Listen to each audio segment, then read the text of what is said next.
Welcome back to Breakup Cheater. We're truly grateful for your support, and we love seeing where our stories are reaching. Let us know in the comments. Where are you tuning in from? We always enjoy seeing who's out there sharing in these wild real-life moments. Now, today's cheating wife story. Buckle up. It's a heavy one. Not just about betrayal, but about finding the strength to finally say enough. For the longest time I believed I was a good husband. The kind of man who trusted easily, who gave the benefit of the doubt. I wasn't one to snoop through my wife's phone, or demand to know where she was at every hour. That wasn't love to me. Love meant trust, mutual respect, faith, and I believed that should be enough. My wife Vanessa, she wasn't a bad person, at least not at first glance. She was magnetic, charming, full of life. People were drawn to her, and I was no different. But she had this habit. One I ignored for far too long. She liked to test boundaries. Not in the playful, flirtatious kind of way. No, Vanessa pushed limits deliberately, as if she wanted to see how far she could go before I'd finally push back. At first, it was minor things. Buying things we didn't need. Accidentally, forgetting to text when she'd be home late. Harmless, right? I told myself not to make a fuss. But slowly it escalated. There was a look in her eyes sometimes, that quiet, almost taunting stare, like she was daring me to say something, to grow a spine. Then came Jake. Jake was her friend, or so she claimed. But I knew better. He wasn't just a friend, he was her ex. And I've been a man long enough to know what kind of game guys like Jake play. They wait in the background pretending to be harmless, supportive, patient. But they're not there to be friends. They're there for one moment, the moment. I brought it up with her more than once.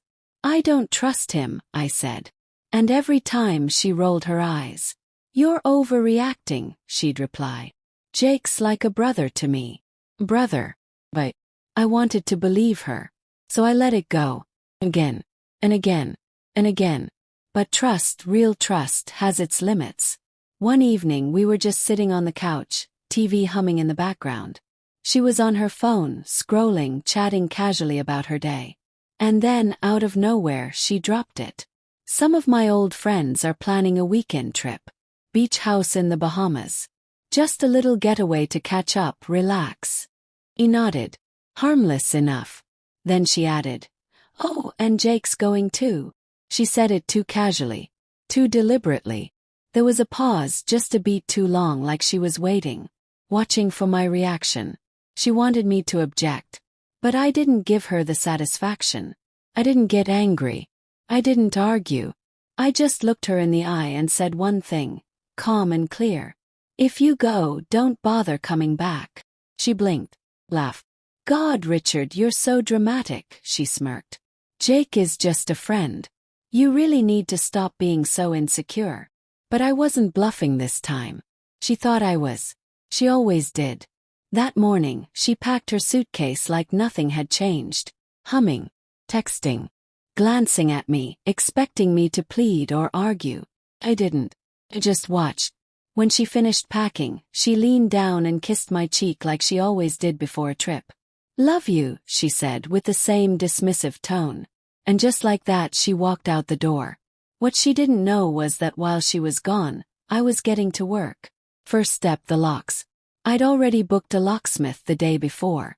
By noon, her house key was useless. Second step, her belongings. I boxed up everything. Her clothes, makeup, perfumes, even her favorite slippers. All of it. Neatly packed, labeled, and sent to her parents' home. Final step, the divorce. Called my lawyer. No hesitation.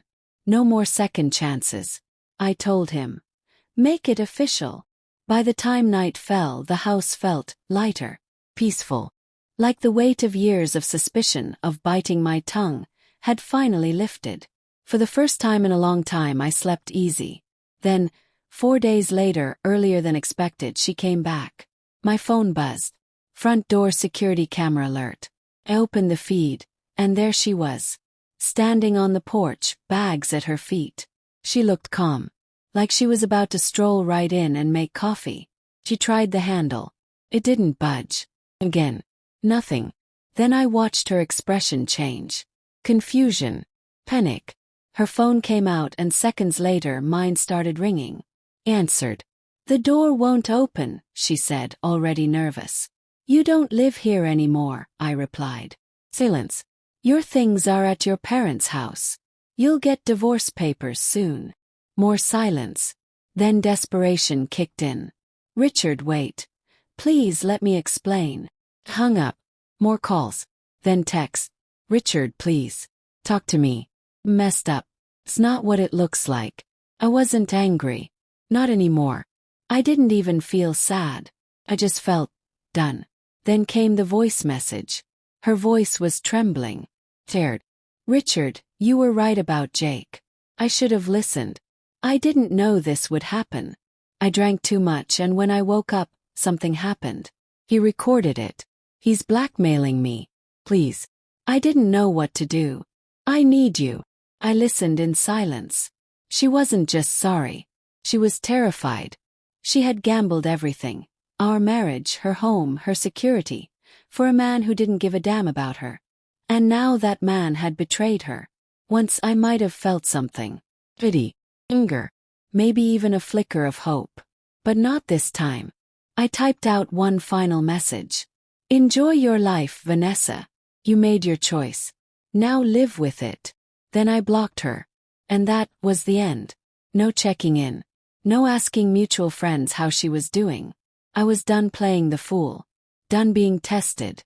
From what I eventually heard, things fell apart fast. Her parents were furious. Her father had always respected me. He didn't know all the details, but he knew enough. That she'd walked out on a good man. That she came back to nothing. Even her friends reached out. "She's really sorry," they said.